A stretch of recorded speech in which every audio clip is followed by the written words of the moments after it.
Welcome back to the Prayers with Purpose family. If you're new to the channel, welcome.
Even when we don't understand what to do next, even when God is silent the whole time, this level of trust says, God, you're still worthy.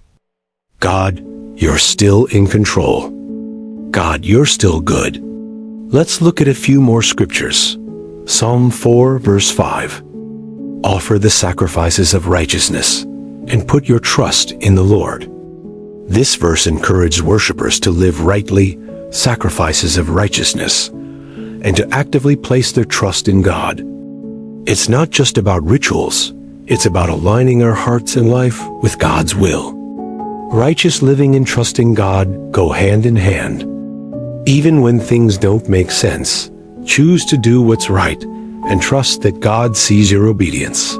He honors faith-filled sacrifice and leads the righteous with peace. Let us go before the throne of grace as children of the Creator. Lord God, we come before you in humbleness as we praise your holy and righteous name. Father, we know and acknowledge there is none like you. You are the Alpha and the Omega, the first and the last, our fortress and our deliverer. Lord, we come before you with our heads bowed down, asking you to forgive us for doubting you when we couldn't see the way in front of us.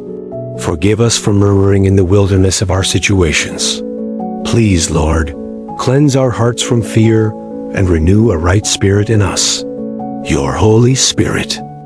Thank you in advance, O Lord, for removing doubt and fear. We know, you said in Revelation chapter 21, verse 8, but the fearful and unbelieving and the abominable and murderers and whoremongers and sorcerers and idolaters and all liars shall have their part in the lake which burneth with fire and brimstone. Thank you for giving us an opportunity to be ready when you return. Thank you for your promise of eternal life. We thank you for waking us up this morning. Thank you for not giving up on us. Thank you for your mercy that endures forever. Even in the fire, you've been faithful. Lord, strengthen those who are weary. Heal the brokenhearted. Provide for those that are in desperate situations. Send help to the homeless and increase financial help for the poor. comfort the grieving souls. For every heavy soul listening today, Lord, let your peace flood their situations with abundance, send